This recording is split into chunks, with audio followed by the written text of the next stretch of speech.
بسم الله الرحمن الرحيم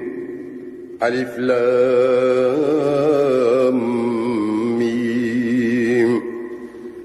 ذلك الكتاب لا ريب فيه هدى للمتقين الذين يؤمنون بالغيب ويقيمون الصلاة ومما رزقناهم ينفقون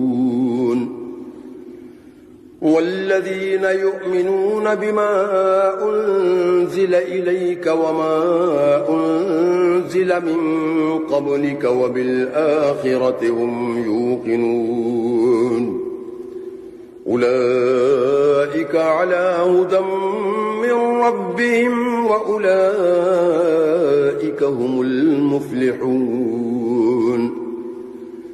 إن الذين كفروا سواء عليهم أأنذرتهم أم لم تنذرهم لا يؤمنون